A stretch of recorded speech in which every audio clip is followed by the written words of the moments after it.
Hello friends, मैं मनीष चौबे और आप सभी का स्वागत करता हूं चौबे क्लासेस में। आज हम लोग प्रॉफिट एंड लॉस का तीसरा पार्ट देखने जा रहे हैं, तो चलिए शुरू करते हैं। पहले क्वेश्चन आपके सामने देखिए लगा हुआ है, क्या कह रहा है। ये कह रहा है कि एक व्यक्ति 396 रुपये प्रति मशीन की दर से 2 मशीन बेचता है। पहले मशीन पर उसे 10% का लाभ होता है, जबकि दूसरे मशीन पर उसे 10% का हानि होता है। तो इस पूरे लेन देन में उसकी लाभ या हानि ज्ञात करें। आप ऑप्शन को देखें, ये प्रतिशत में दे रखा है। अगर प्रतिशत में दे रखा है तो आपको ये 396 से कोई मतलब नहीं है, कोई भी मतलब नहीं होगा। अगर वो रुपए में दिया होता तो मैं 396 का यूज करता, लेकिन आपसे केवल बोला है कि 10% का लाभ होता है पहले केस में और 10% की हानि होती है दूसरे केस में। और पूरा जो उसका जो भी हुआ, प्रॉफिट हुआ या लॉस हुआ, ये बताना है हमको, लेकिन वो भी परसेंट में बताना है। तो इस केस में आपको 396 से कोई मतलब नहीं है। तो देखिए कैसे करते हैं। 10% का फ्रैक्शन वैल्यू क्या होता है? आप कहेंगे सर 1/10 होता है। बस इतनी बात जान जाइए, यानी 10 का 10% 1 होता है। तो पहले मशीन पर उसे 10% का लाभ होता है, यानी 10 रुपए का सामान कितने में बेचा होगा? वो 11 रुपए में। और दूसरे मशीन पर उसे 10% की हानि होती है, यानी कि 10 रुपए पर 1 रुपया कम मिलेगा, यानी अब कितने मिलेगा? 9। ठीक, तो चलिए इन दोनों का मल्टीप्लाई कर लीजिए, आपका आ जाएगा ये 100, और इन दोनों का मल्टीप्लाई कर लीजिए, आपका आ जाएगा कितना? 99। अब देखिए टोटल 100 रुपए का सामान वो कितने रुपए में बेच दिया? वो 99 रुपए में। घाटा हो गया। 100 रुपए का सामान 99 रुपए में बेचा तो घाटा होगा। कितने का घाटा हुआ है? 1। लेकिन आपको प्रतिशत में बताना है, तो बटे में इनिशियल, यानी कितना है? 100 रुपए का सामान था, सीपी क्या आ जाएगा इसका? 100। और प्रतिशत निकालने के लिए आप 100 का फिर से मल्टीप्लाई भी कर देते हो, तो 100 से 100 कट जाए, कितना बचेगा? केवल 1। तो देखिए कहेंगे इसको कि 1% का क्या हुआ है? लॉस हुआ है। 100 रुपए का सामान 99 में गया तो 1% का लॉस हुआ है। ठीक है, तो देखिए बहुत ही आसान क्वेश्चन था। चलिए चलते हैं दूसरे क्वेश्चन पर।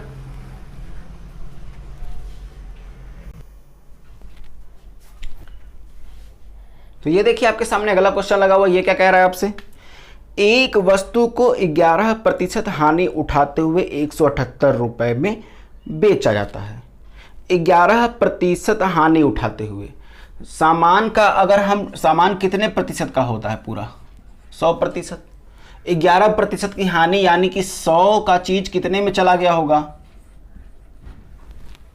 89 में चला गया होगा। 11 रुपये कम कर दिए, 100 में 11 रुपये कम करेंगे तो कितना हो जाएगा? 89 में बेच दिया वो। लेकिन एक्चुअल में 100 रुपये का सामान नहीं था, जितना आपके अभी रहा हो। अगर आप देखिए आपका 100 रुपये का सामान था, 11% का हानि का मतलब आपने 89 रुपये में बेच दिया। लेकिन एक्चुअल में आपने 89 रुपये में नहीं बेचा है, 178 रुपये में बेचा। तो इसी 89 को आप 178 से कंपेयर करा दीजिए, तो आप कहेंगे सर हमारी इसकी वैल्यू हमारी वैल्यू से 2 गुना ज़्यादा है ना। आपका एसपी कितना आया है? 89, जबकि उसका एसपी कितना है? 178। देखिए बोला है ना 178 रुपये में बेचा गया। बेचने वाला मूल्य कितना क्या होता है? विक्रय मूल्य। तो विक्रय मूल्य कितना है? 178, और आपका विक्रय मूल्य कितना है? 89। अगर आप 178 को इससे काटेंगे तो कितनी बार में कट जाएगा? 2 बार में कट जाएगा। तो यही हम कहेंगे कि उसकी वैल्यू हमारी वैल्यू से 2 गुना ज़्यादा है। ठीक, तो अब आपसे पूछ रहा है तो 11% का लाभ कमाने के लिए वस्तु का विक्रय मूल्य क्या होना चाहिए? 11% का लाभ कमाने के लिए, यानी देखिए 1 का वैल्यू कितना आ चुका है? अब आप कहेंगे सर 2 आ चुका है। 2 का गुणा किए थे तो 1 का वैल्यू कितना आ गया? 2। 11% का लाभ, तो 100 रुपए का सामान था, 11% का लाभ यानी 111 हो गया होगा। आपको 1 का वैल्यू दे रखा है, आपको 111 का निकालना है। 1 को 111 बनाने के लिए आपने 111 का गुणा किया था, इधर भी 111 का आप क्या कर देंगे? गुणा कर देंगे। तो जैसे ही 2 में आप अगर 111 गुणा करेंगे तो आ जाएगा 222 रुपये। 222 आ जाएगा ऑप्शन नंबर सी। यानी अगर वो उसी वस्तु को 222 रुपये में बेचेगा तो उसको 11% का लाभ हो जाएगा। क्लियर हो गई बातें? बहुत ही आसान क्वेश्चन था। एक वस्तु को 11% हानि उठाते हुए 178 रुपये में बेचा गया है। तो आपको पता है कि कोई भी वस्तु अपने आप में 100% होती है। तो 100 रुपये का सामान 11% हानि, यानी 11 माइनस कर देंगे तो 89 आ जाएगा। आपका 89 आ गया है, उसके 178 के बराबर है। आपने 178 को इससे काटा तो 2 आ गया, यानी 1 का वन, आपके 1 का वैल्यू कितना आ गया है 2। अब आपको 11% का लाभ कमाना है, यानी कि 100 तो पहले था, 11 प्लस कर देंगे यानी 111। अब आपको 111 का मान निकालना है, तो 1 को 111 बनाने के लिए 111 का गुणा किए थे, तो इधर भी 2 में भी आपको करना पड़ेगा 111 गुणा कर देंगे, कितना जाएगा 222, और यही हो जाएगा आपका आंसर। ठीक है, चलिए अगले क्वेश्चन चलते हैं। ये देखिए आपके सामने क्वेश्चन लगा भाई, बहुत ही शानदार क्वेश्चन है। देखिए क्या कह रहा है, एक व्यक्ति 120 रुपए प्रति कुर्सी की दर से 2 कुर्सियां बेचता है। 2 कुर्सियां बेचा है, एक कुर्सी का दाम 120 रखा है, दोनों कुर्सियों का दाम 120 है। समझ में आ गई बातें। उसे पहली कुर्सी पर 25% का लाभ होता है। 25% का फ्रैक्शन वैल्यू क्या होता है, कहेंगे सर 1/4, यानी 4 रुपए पर 1 रुपए का लाभ हो रहा है। तो 4 रुपए पर 1 रुपए का लाभ कब होगा, जब आप उसे 5 रुपए में बेचेंगे तभी होगा। दूसरी कंडीशन में 25% की हानि हो गई है, यानी कि वही 4 रुपए पे अब 1 रुपया कम मिल रहा है, यानी कितने रुपए में बेच दिया है, 3 रुपए में बेच दिया है। अब देखिए यहां पे ये आ गया है आपका सीपी और ये आ गया है आपका एसपी, लेकिन देखिए क्वेश्चन में ही बोला हुआ 120 रुपए प्रति कुर्सी की दर से, यानी दोनों कुर्सियों का दाम 120 था। यहाँ पे अगर आप रेशियो में देखिए तो ये 5 है, ये 3 है, यानी दोनों का सेलिंग प्राइस बराबर नहीं है, जबकि क्वेश्चन में 120 रुपए प्रति कुर्सी, यानी दोनों कुर्सियों का दाम वो बराबर रखा हुआ है 120, तो इन दोनों को भी बराबर होना होगा। कैसे होगा, 5 और 3 का ले लेंगे एलसीएम, जो कि आ जाएगा 15। तो इस 5 को 15 बनाने के लिए कितने का गुणा किए हैं, 3 का। अब 3 का गुणा केवल इसमें नहीं करेंगे, इसमें भी करेंगे, और इस 3 को 15 बनाने के लिए कितने का गुणा किए हैं आप, तो कहेंगे सर 5 का। अब इधर ही नहीं, इधर भी करेंगे, तो नया क्या आ जाएगा, 4 तिहाई 12 और 5 तिहाई 15 और 5 चौक के 20 और 5 तिहाई 15। अब देखिए दोनों का सेलिंग प्राइस क्या हो चुका है, बराबर हो चुका है। अब एक कुर्सी का दाम यहाँ पे कितना है आपके हिसाब से 15, लेकिन उसके हिसाब से कितना है, उसके हिसाब से कितना, आपका 15 उसके 120 के बराबर है, यही ना, आपका सेलिंग प्राइस 15 है, जबकि उसका सेलिंग प्राइस कितना है 120 रुपए। तो आपका एक कितना हो जाएगा 120/15, यही हो जाएगा। अब आपसे पूछा क्या, तो उसकी कुल हानि रुपए में। अच्छा बताइएगा एक बात, 20 रुपए का एक कुर्सी था, 12 रुपए का एक कुर्सी, दोनों कुर्सी मिलाकर के कितना हो गया, आप कहेंगे सर 32 रुपए की कुर्सी थी, और दोनों को बेचा है 15-15 रुपए में, यानी कि 30 रुपए में। 32 रुपए की कुर्सी वो 30 रुपए में बेच दिया है, कितने रुपए का घाटा हो गया, 2 रुपए का क्या हो गया है आपको घाटा। जब एक का मान 120/15 है तो 2 का मान कितना हो जाएगा, तो 120/15 गुणे में 2, यही करना है आपको। बस सॉल्व कर दीजिए, काट दीजिए, कितनी बार में कट जाएगा ये आपका, 3 × 5 = 15, 3 चौके 12 40 और 5/40, 8 का 16, कितना आ जाएगा 16, यानी उसको 16 रुपए का घाटा हो गया है। आगे बात समझ में आपको, बहुत ही सरल क्वेश्चन था, बहुत ही धीरे मैंने समझाया है। आप दोबारा से इसको रिवाइज करके देख लीजिएगा, अगर नहीं समझ में आया है तो ठीक है।